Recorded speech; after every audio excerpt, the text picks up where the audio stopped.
living good back in the woods.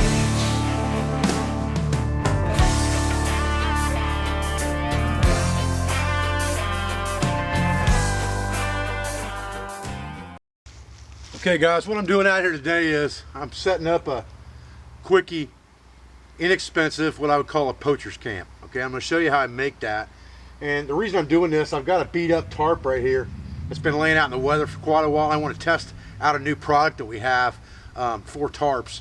But what I did here, as you can see, I've got a raised bed in here. And that raised bed was pretty simple to make. I'm going to walk you guys through that real quick on this video, and then we're going to try to get this tarp set up. Okay, so what I did here, guys, I just took 3 old feed bags, is all these are, okay? And these came right out of my building. You can find these, anybody that's got a farm, you know, like I do, would have a lot of feed bags laying around. I probably got 100 of these things. And I took 2 poles that were, you know, longer than my body. These are about 7.5 footers.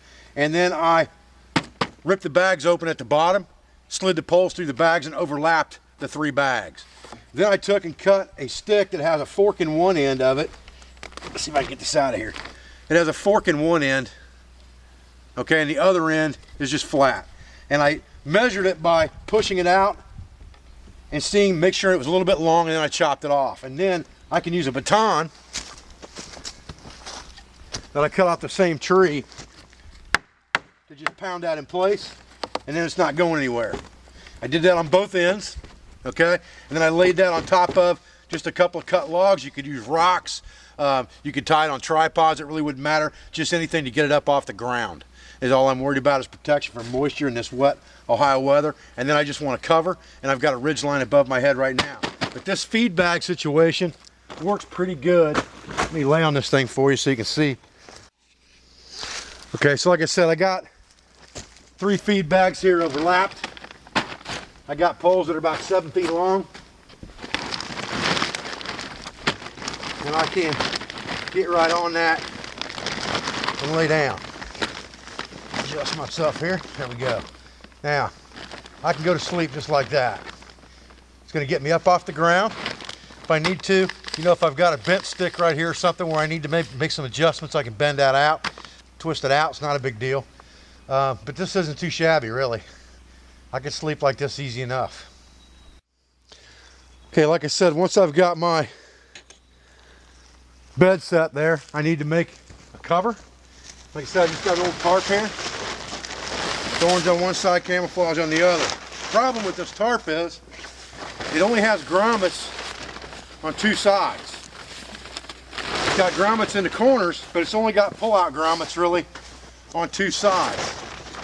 And I want this thing lengthwise over my head, so that's a problem, because that's not going to give me the length I want if I turn this thing the other way.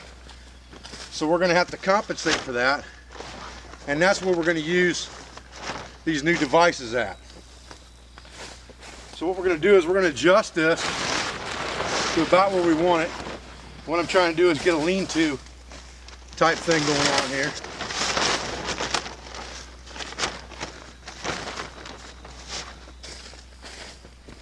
Try to get this evened up.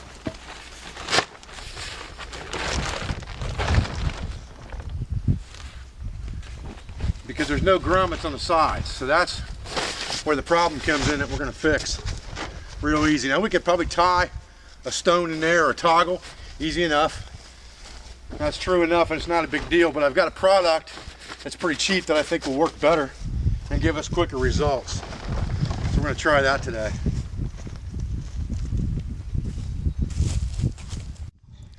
Okay, so what I'm going to do here is I'm going to just tie myself a quick prusik loop, 1, 2, 3 times around to make a good solid prusik on here. And that should be something that, especially with this bank line, I can pull it and move it, but it's not going to give. Now, what I've got here is just a small ABS plastic device that's 2 pieces. And it's held by friction. So what happens is you pinch your tarp in between there and close it, and as you're pulling against here, because you've got tension on both holes trying to pull them even, it pinches that tarp even harder. So what I'm going to do is I'm going to take this thing, I'm going to put it together on here and see what happens. Put that just like that. Move that out just a little bit. Doesn't need to be quite in that far, I don't think, to tell you the truth. As long as it's got in those teeth, it should be good. And then I'm just going to take my prusik loop and just pull it through both my holes, just like that. And then just tie a square knot in it for right now, just to give me something I can pull against. It's not going to come undone. And then when I pull that, it should stay taut. Now we'll put one on the other end and we'll tighten it up and we'll find out. Okay, so on this end, we're going to do the same thing. We'll get that prusik on there first.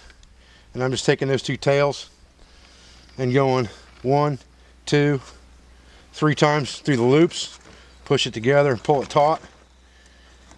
That bank line binds against itself really well, and that should give me a non-slip knot going back the other direction. Now I've got this other clip right here, and I'm going to pull it apart, put it underneath this tarp, hopefully in about the same place.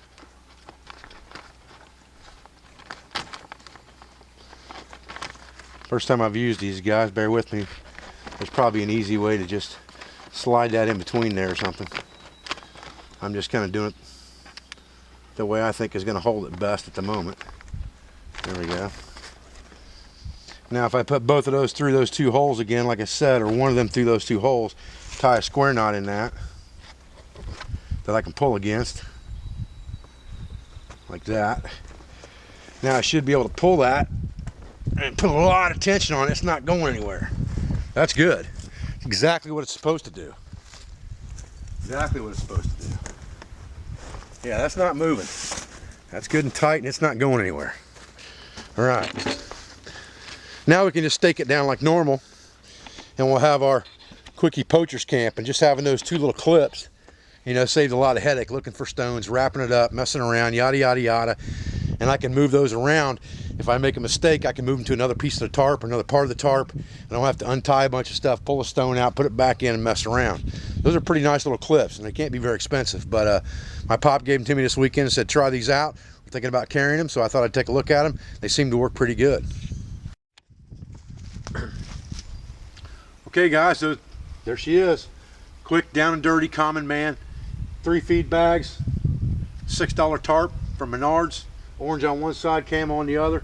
This one's beat to death, but it still does the job. Probably a year old. Just a quick and easy way to make a functional camp on a low budget. 3 feed bags, an old tarp, and a Baco Laplander. And you can put something like this together in about 15 minutes. Platform beds are easy to make, especially if you got feed bags. They use them, you know, all over Asia for the same purpose. That's where I learned it. So I thought I'd show it to you guys today. And I appreciate you joining me for this video. I thank you for your support. I thank you for your views. I thank you for what you do for me, for my family, and for my business. And I'll be back with another video as soon as I can.